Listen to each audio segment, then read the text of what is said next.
Bueno, vamos a dar la clase virtual. Yo soy la doctora Monasterolo. Me corresponde tomar el tema de restricción del crecimiento intrauterino y quiero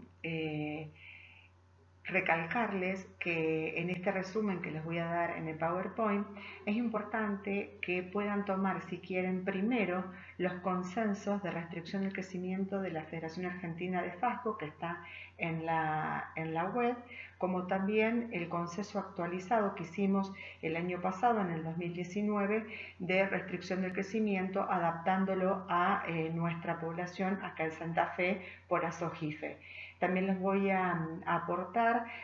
un consenso de Barcelona que también incluye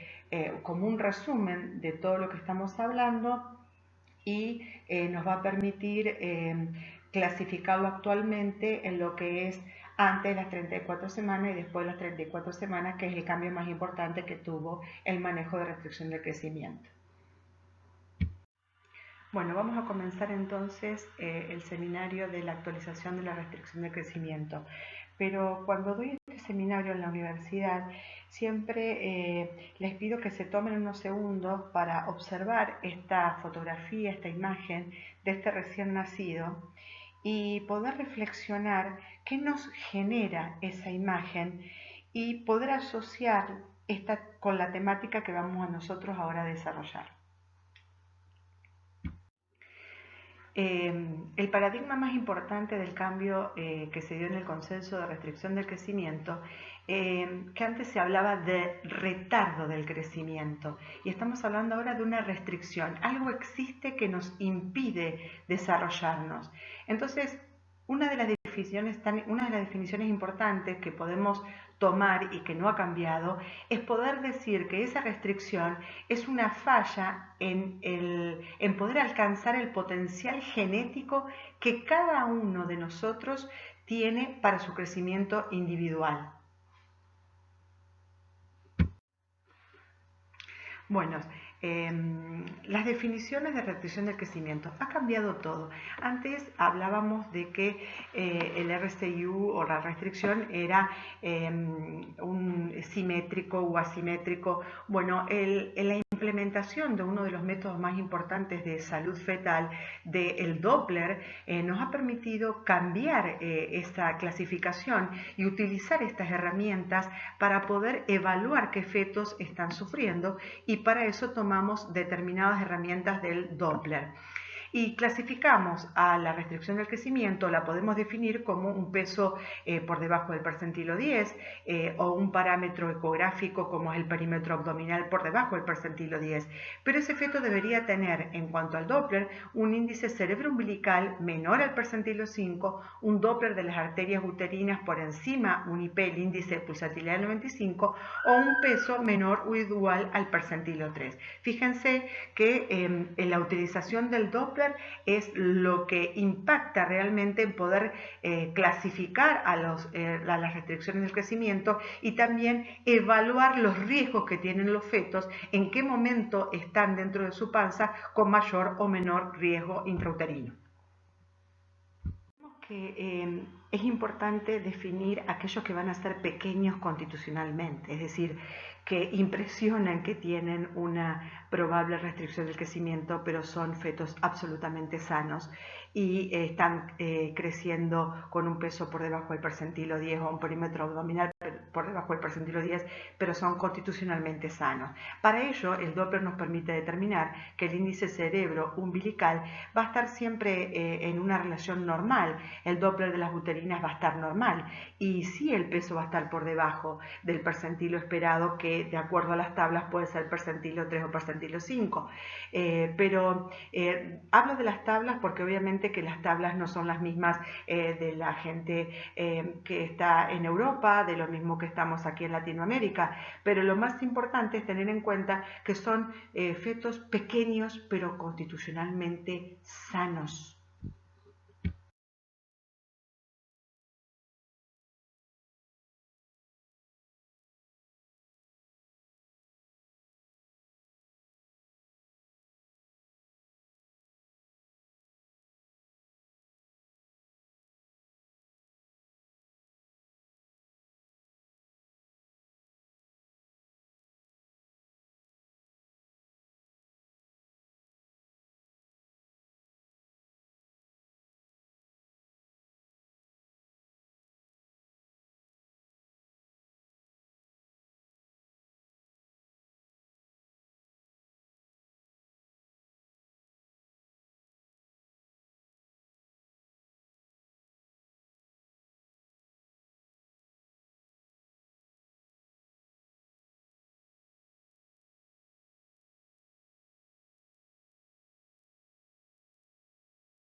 es importante tener en cuenta que para el pequeño, para la edad gestacional, ya no es un único parámetro como tener el peso por debajo del percentilo 3, que sí es una herramienta importantísima y que realmente en la ecografía es la llamada de atención con los parámetros biométricos que hay un feto que no está creciendo en un potencial adecuado. Pero el hecho de tener ya los valores del Doppler de la arteria uterina con una muy buena distribución de flujo placenta y también Doppler de la relación de la arteria cerebro-umbilical normal, habla de que es un feto de que si bien tiene una restricción en su crecimiento, no está afectado su distribución de flujo dentro del útero, por lo tanto los riesgos perinatales son muchos menores. Bueno, creo que esta diapositiva marca una herramienta que es a tener, una de las herramientas más importantes a tener en cuenta, que la relación de la arteria cerebral sobre la arteria umbilical, la arteria cerebral media sobre la arteria umbilical, es uno de los mejores predictores para hablar de la mayor sensibilidad a la hipoxia. Y si bien un feto de menor de un peso por debajo del percentilo 3 puede tener más riesgos de resultados perinatales adversos, muchas veces puede ser independiente del índice de la arteria cerebroumbilical doppler uterino, pero ya vamos a ver en las diapositivas posteriores que en general cada vez que estos valores se encuentren alterados, los resultados van a ser más adversos. Por eso consideramos que muchas veces es importante diferenciarlo con respecto al pequeño para la edad gestacional, donde hablábamos, donde estaba absolutamente los valores normales. Bueno, como lo dije recién, que cada uno de los índices alterados o anormales o cada vez más críticos van a incrementar, por supuesto, los peores resultados perinatales y a veces los riesgos y los mayores riesgos intrauterinos, teniendo en cuenta los Doppler de la arteria cerebral medio umbilical, la uterina y el peso por debajo del percentilo 3. Los factores de riesgo. Siempre nos preguntamos por qué un feto intraútero podría sufrir este fenómeno de no poder desarrollarse intraútero en el mayor exponencial con el que biológicamente podría tener. ¿Qué podría influir en él? Bueno, sabemos que más del 60% de los fetos tienen factores de riesgo para eso, aunque podría haber situaciones donde no podríamos determinar por qué el feto sufre esa restricción, pero podríamos decir que los podríamos dividir en factores preconcepcionales, en los que sabemos que son ambientales o comportamiento de la paciente con respecto a determinados tóxicos, y aquellos que también se detectan o que influyen durante el embarazo,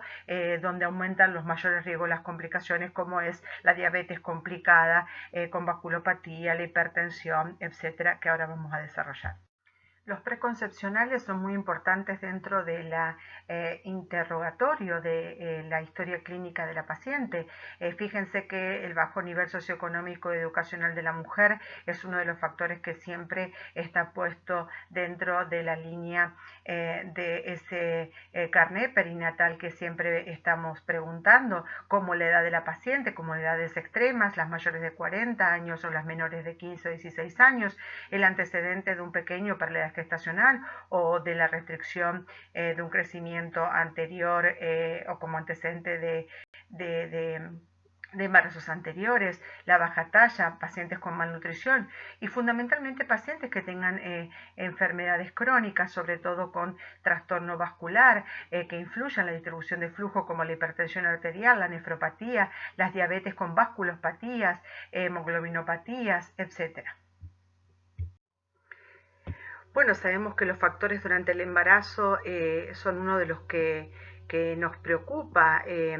y que hoy con el embarazo múltiple, con la fertilización asistida, tenemos que tenerlo en cuenta. El aumento de peso menor a los 8 kilos dentro del embarazo estándar o el embarazo normal, los cortos intervalos intergenésicos que puede haber entre un embarazo y otro menor de un año, pacientes con hipertensión en los embarazos anteriores, con preeclampsia, con eclampsia, síndromes antifosfolipídicos, anemias, infecciones virales. Recuerden que las pacientes pueden sufrir los fenómenos de TORCH, rubiolas, citomegalovirus, varicela, hiperparasitosis, malformaciones congénitas, alteraciones genéticas y exposiciones a tóxicos que pueden influir justamente en el exponencial del crecimiento de ese feto. Los factores ambientales o de comportamiento son fundamentales. Sabemos que los tóxicos, el hábito de fumar, del alcohol, el consumo de drogas, la drogadicción que existe ahora, el uso de cocaína, el estrés de la paciente. No olvidemos que el fenómeno de estrés es muy difícil de poder nosotros mensurar en cuánto puede influir en la paciente, pero sabemos que es un factor importante a tener en cuenta, sobre todo pacientes que tienen un trabajo físico excesivo, y tener en cuenta, como siempre decimos, que la ausencia de un control adecuado o tardío también influye como factor de riesgo para esta patología. Creo que esta diapositiva es muy importante porque es lo que nos permite diferenciar la fisiopatología y la clínica de la nueva clasificación de lo que es la restricción precoz y tardía. Por supuesto que en la restricción del crecimiento hay una insuficiencia placentaria y se nos presentan dos fenotipos diferentes según ese inicio, sea temprano o tardío de la gestación, y por lo tanto hay una correlación entre el inicio temprano y las formas más severas de presentación de RCU.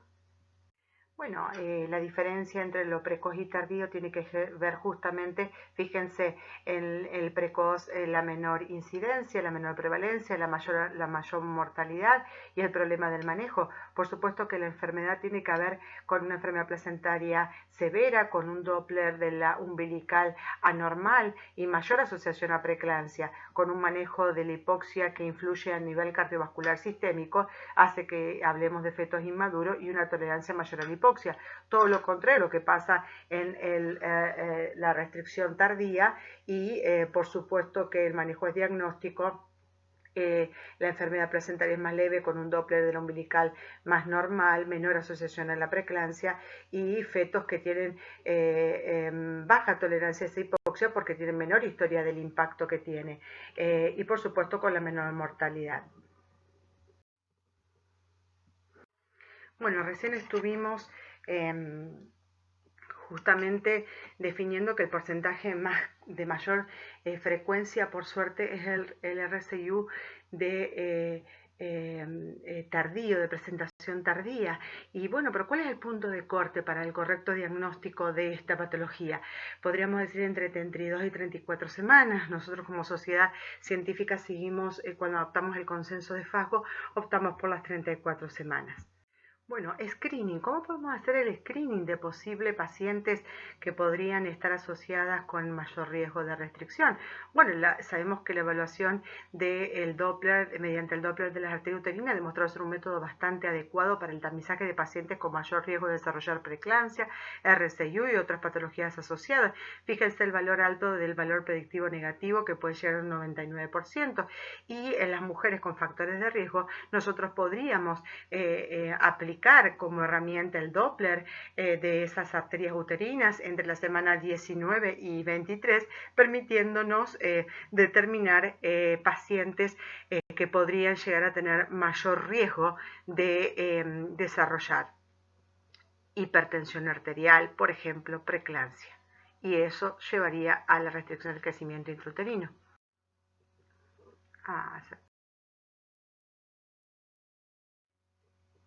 Entonces también se podría implementar lo que estuvimos hablando, tanto el Doppler como la aplicación del tratamiento con la aspirina a pacientes que tengan 2 o más factores de riesgo en el embarazo actual, incluyendo su hipertensión, la obesidad, las mayores de edad. Recuérdense que muchas de esas pacientes mayores de 40 años están con embarazos múltiples o fueron asociadas a técnicas de reproducción asistida, la diabetes mellitus, la pregestacional y los antecedentes de pacientes con desprendimiento placentario. Bueno, sabemos que el diagnóstico de la restricción del crecimiento comienza muchas veces con esa sospecha clínica, como estuvimos hablando, historia clínica, antecedentes de embarazos anteriores, lo que siempre hablábamos de la altura uterina, pero fundamentalmente el diagnóstico lo va a dar la ecografía, lo que nos va a poder permitir una biometría que va a llamar la atención. Hablábamos del perímetro abdominal en el comienzo del seminario, pero es fundamental una ecografía morfológica fetal detallada, es un estudio anatómico y de organogénesis fetal, porque sabemos que entre un 20 y un 60% de las malformaciones congénitas se asocian a alteraciones del crecimiento y un 10% de fetos que tengan una restricción van a tener al menos alguna malformación o anomalía congénita asociada.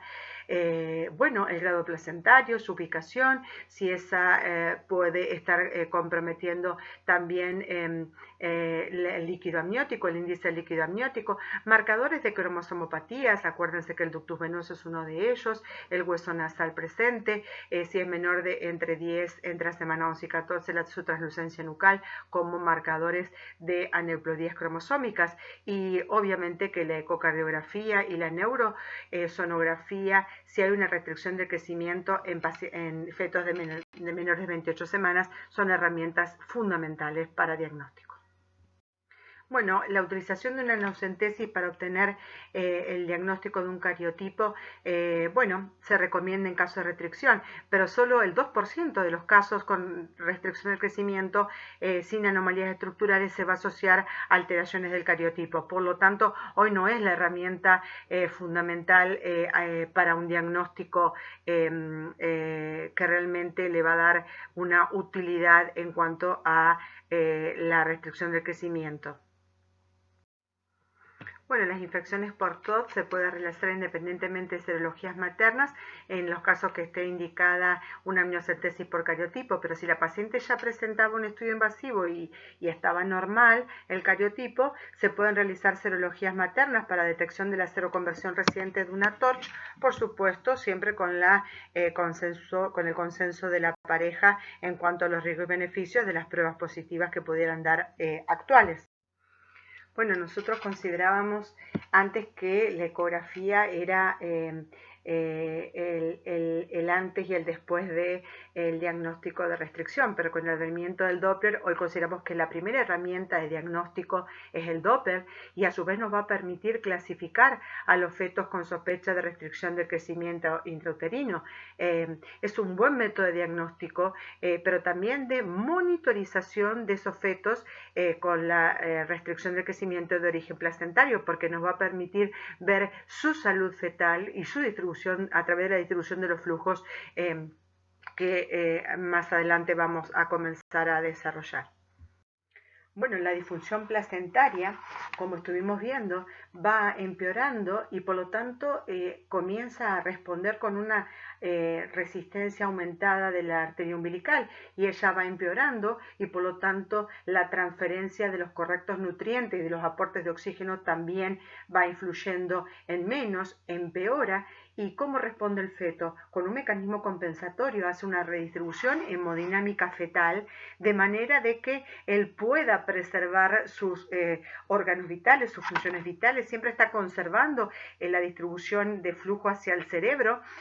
por lo tanto siempre estamos hablando siempre de preservar la relación arterio-cerebro umbilical, pero llega un momento que la situación sigue empeorando y por lo tanto ese flujo que iba principalmente hacia su cerebro y a su corazón y disminuía el flujo esplénico, aumentando más o empeorando aún más el perímetro abdominal, porque disminuye fundamentalmente la grasa abdominal, altera en la circulación venosa y por lo tanto hay un fallo cardíaco que lleva a la muerte fetal.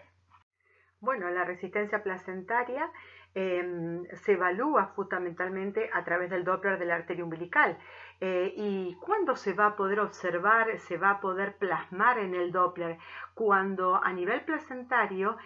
más del 30% o a partir del 30% de su vascularización se encuentra afectada. Entonces,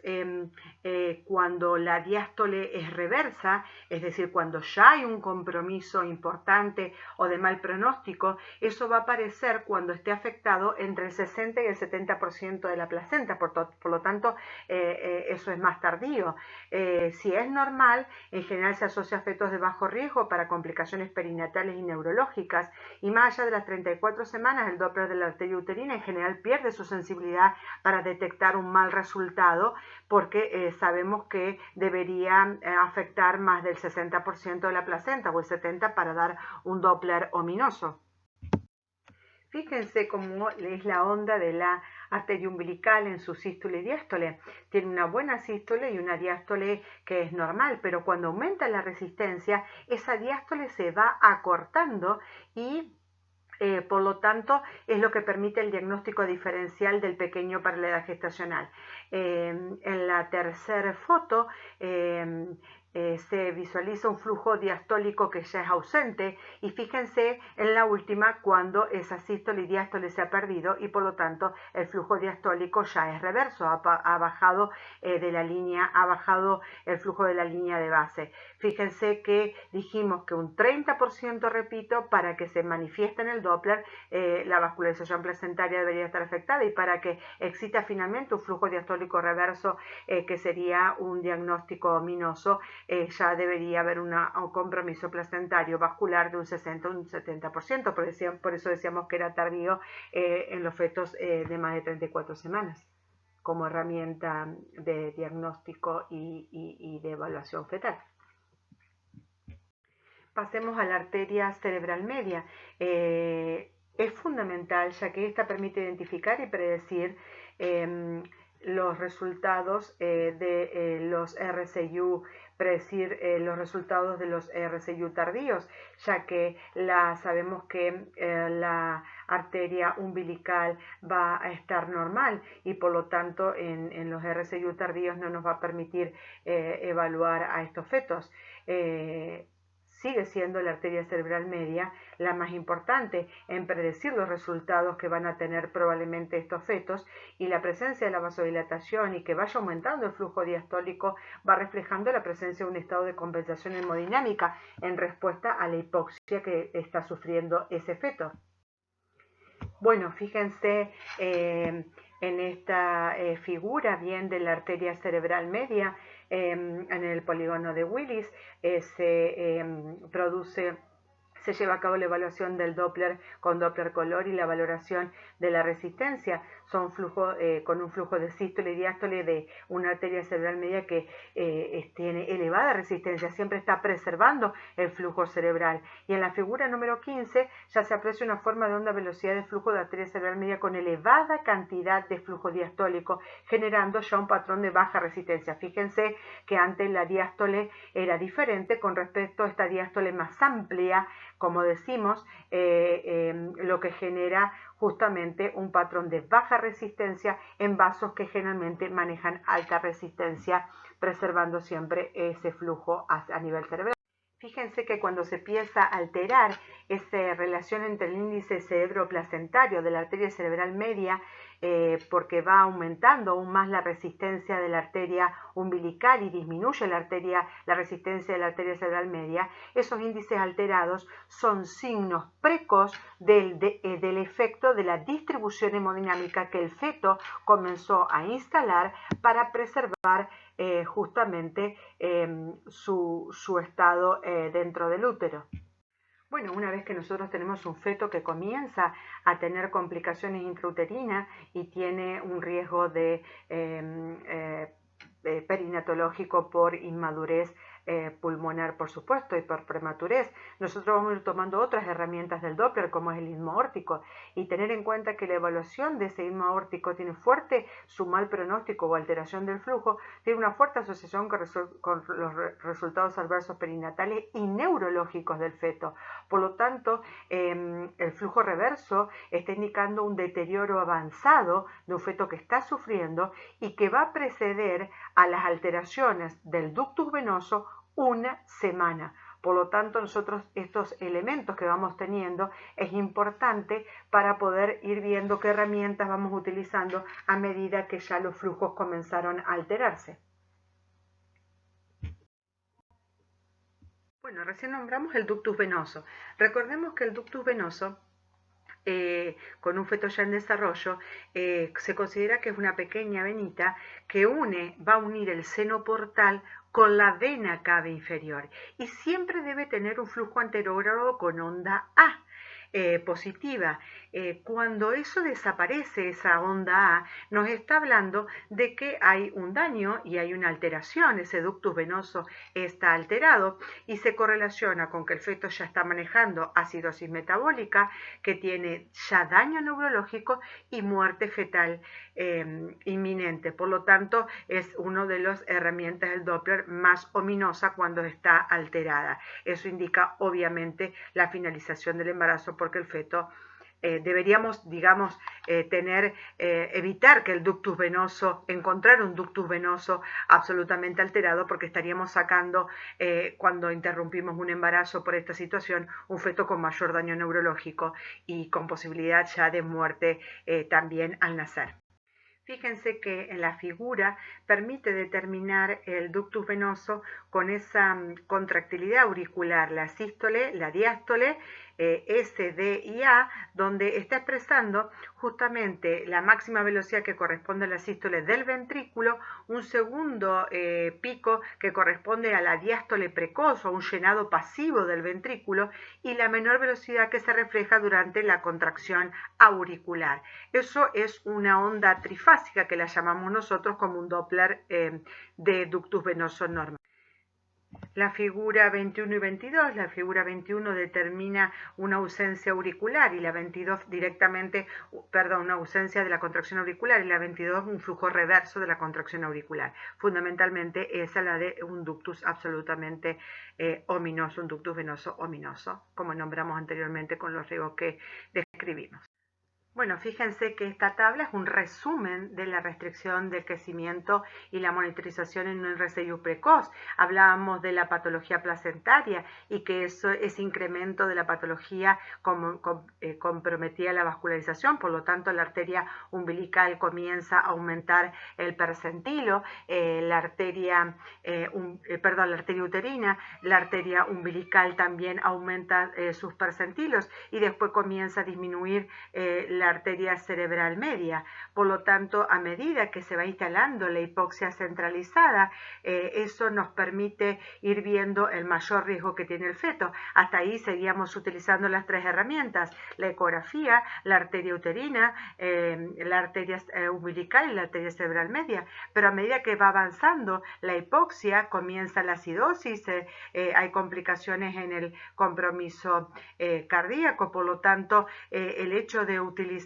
el istmo aórtico, cuyo índice de pulsatilidad va aumentando por encima del percentilo 95, hasta que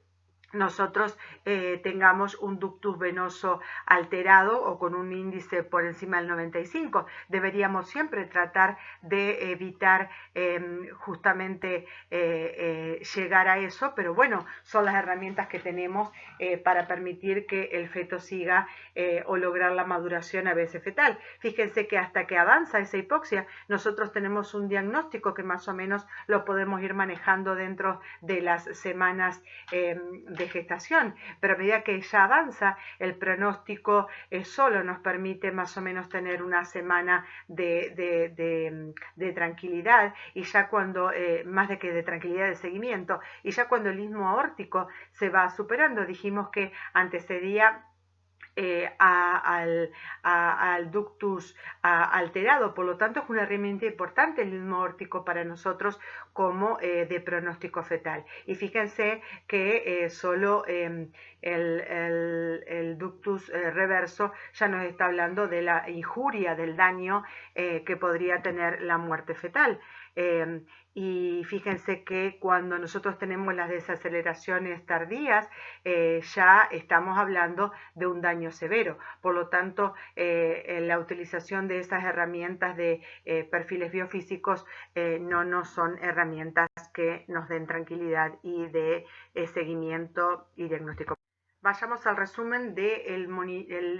deterioro fetal y el monitoreo en la restricción tardía. Fíjense que ahí la placenta comprometida, lo que permite el diagnóstico que vamos haciendo, utilizar las arterias uterinas y que van a estar por encima del percentilo 95, y aquí recordemos que la arteria umbilical no nos servía, ya que tenía que tener más del 70% de la placenta comprometida. Si la arteria cerebral media comienza a tener un índice de pulsatilidad menor del percentilo 5 y por lo tanto comenzamos también a utilizar el istmo aórtico, que va a tener un índice de pulsatilidad mayor al percentilo 95. Acá ya está instalada la hipoxia centralizada y cuando el feto comienza a tener la injuria, la acidosis, bueno, ese istmo aórtico va a presentar un flujo reverso y por lo tanto solo tenemos horas para tomar la decisión de finalizar ese embarazo por el riesgo de mortalidad intraútero. Fíjense que también son tardías el manejo de las desaceleraciones o monitoreo tocográfico, por lo tanto no nos sirven para una evaluación de salud fetal. Bueno, como dice la tabla en cuanto a la monitorización de la frecuencia cardíaca fetal, tener en cuenta que aunque posee alta sensibilidad, tiene un 50% de falsos positivos para poder predecir la restricción, y recordemos de que no es utilizada hoy como un apoyo el uso del monitoreo ni la frecuencia cardíaca ni los NST en los fetos con restricción de crecimiento. Acuérdense que las desaceleraciones espontáneas que van a presentar van a ser un evento tardío que va a preceder a la muerte, por lo tanto no nos van a apoyar en un diagnóstico más precoz sin daño del feto para tomar decisiones. No lo tomamos como una herramienta teniendo el Doppler, como explicamos en las... Yo creo que la cardiotografía, aunque posee alta sensibilidad, tiene un 50% de falsos positivos para predecir restricción del crecimiento, y hoy no es utilizada el monitoreo como un apoyo para los pacientes que tengan restricción del crecimiento. Lo más importante es tener en cuenta que esas aceleraciones que va a presentar en el NST va a presentar un evento tardío que va a precedir a la muerte, por lo tanto no estamos utilizando métodos que nos permitan dar mayor seguridad y predecir la muerte del feto en cuanto a lo que hemos nombrado previamente como el istmo aórtico y el ductus venoso para esta patología. Como dije recién, que el perfil biofísico fetal está limitado su uso porque tiene una tasa muy alta de falsos positivos, el 50% en el manejo de embarazo de alto riesgo, y acordarte que se altera 48 horas, 72 horas después de la alteración del ductus venoso, así que estamos también llegando tarde en cuanto a la salud fetal y la muerte y el daño cerebral y la muerte del feto intraútero o perinatal.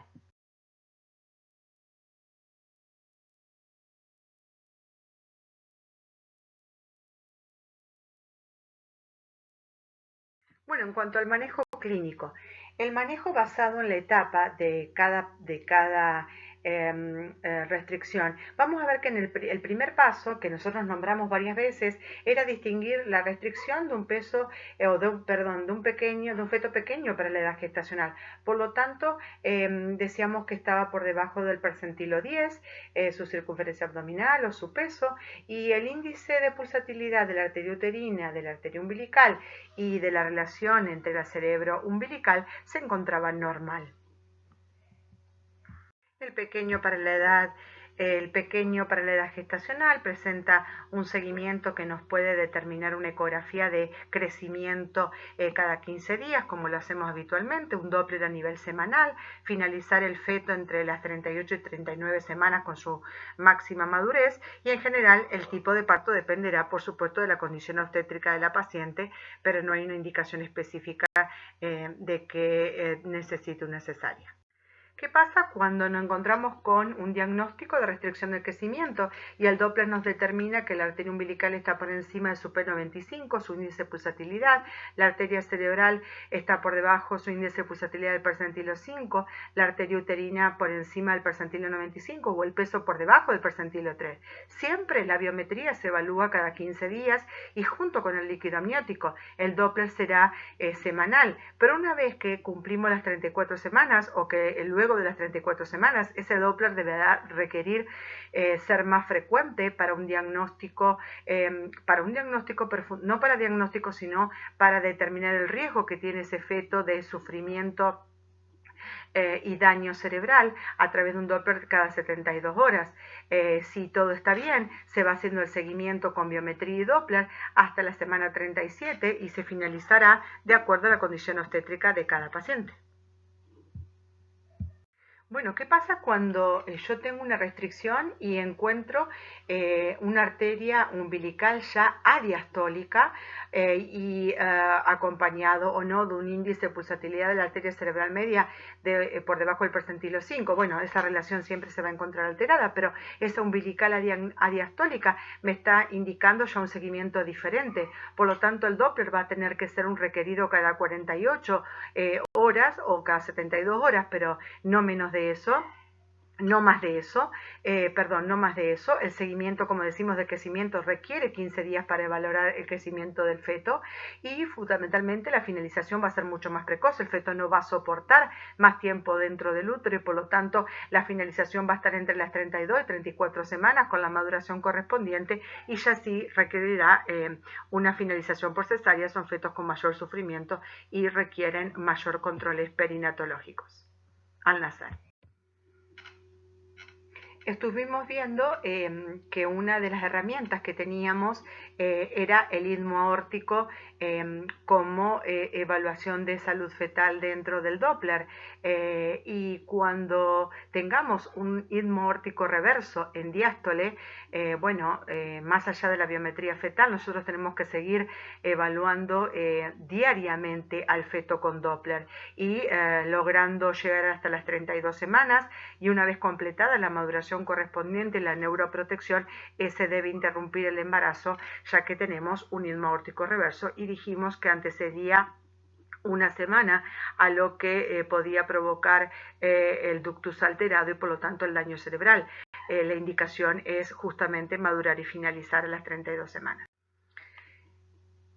Cuando el índice de pulsatilidad del ductus venoso comienza a aumentar y llega por encima del percentilo 95 o comienza a tener un flujo reverso en la arteria umbilical, nosotros con esas dos herramientas deberíamos tener un seguimiento muy estricto también cada 24 horas y la finalización debería ser a partir de las 30 semanas, una vez completada su maduración, junto con su neuroprotección y obviamente con cesárea electiva. Recordemos que cuando el ductus venoso va aumentando, nos está indicando que ya hay un compromiso más severo y por lo tanto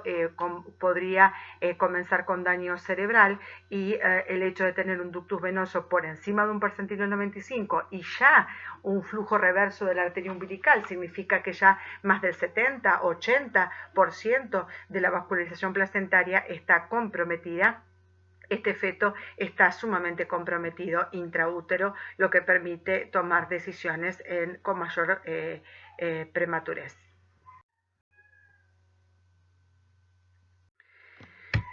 Bueno, hemos visto en las tablas anteriores que la onda reversa en ductus venoso nos estaba indicando un daño importante y la posibilidad de la muerte intrauterina inminente. Por lo tanto, se debe finalizar en forma inmediata ese embarazo con una cesárea electiva. El problema siempre lo plantea cuando ese embarazo tiene menor de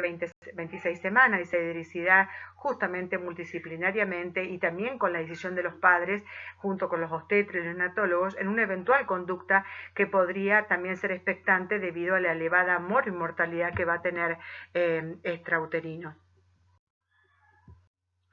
Bueno, la diapositiva que demuestra un ductus venoso reverso es muy clara, la volvemos a repetir para que veamos la importancia del ductus venoso como una herramienta de pronóstico de daño cerebral y de muerte fetal. Por eso la volvemos a marcar a la imagen del ductus en el trazado del Doppler, que es lo que muestra la diapositiva. Bueno, nosotros tenemos que tener en cuenta que cada día que es ganado dentro del útero, a nivel intrauterino, aumenta la supervivencia entre el 1 y 2% luego de las 28 semanas de gestación de estos fetos. Por eso es importante tener en cuenta que nosotros vamos a controlar la biometría recién cada 15 días, su líquido amniótico, pero lo que vamos a tratar de ganar con el Doppler, utilizando todas estas herramientas, todos estos índices, es justamente para ganar tiempo intrauterino y valorar ese crecimiento que permite aumentar la supervivencia después de las 28 semanas y fundamentalmente llegar a la mayor madurez pulmonar posible.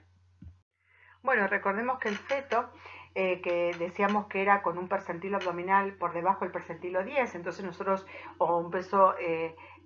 estimado por debajo del percentilo 10, comenzaba a requerir una valoración con Doppler. Dijimos que era la primera herramienta del diagnóstico, porque si bien nosotros lo sospechamos a través de la ecografía con su biometría, etcétera, que lo hemos nombrado antes, el Doppler se imponía porque requeríamos valorar el territorio de las arterias uterinas, de la arteria umbilical y de la arteria cerebral media. Esos 3 Doppler nos permiten a nosotros tomar decisiones y poder ir siguiendo con otras herramientas del Doppler. Es decir, que cuando los territorios de la arteria umbilical y la cerebral ya comienzan a alterarse, nosotros comenzamos a obtener otras herramientas como el ductus venoso, la valoración del ductus venoso y del istmo aórtico. Esos serían los pasos.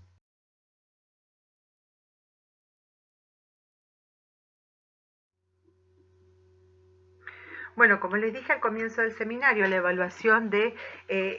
ver qué podíamos interpretar, tomarnos unos segundos para interpretar la primera imagen, donde esa mano tenía un feto muy pequeño. Bueno, esta mano, al finalizar el seminario, ya tiene varios fetos pequeños, pero creo que la idea es tener resultados perinatales óptimos, donde si bien muchos van a requerir el apoyo de la neonatología, de la terapia intensiva neonatal,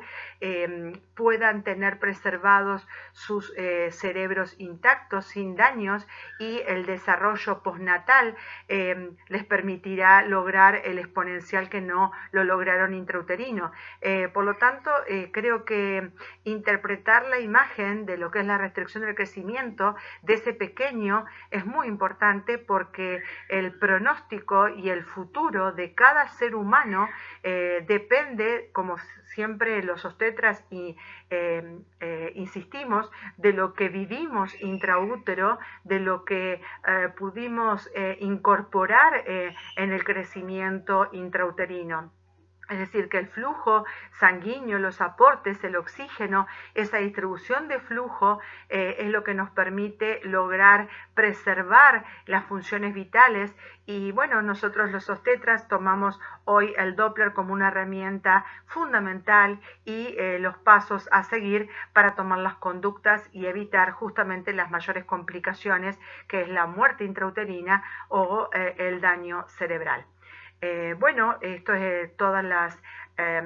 digamos, las diapositivas de un manejo actual de restricción del crecimiento, y les voy a aportar otras diapositivas de algo de Doppler,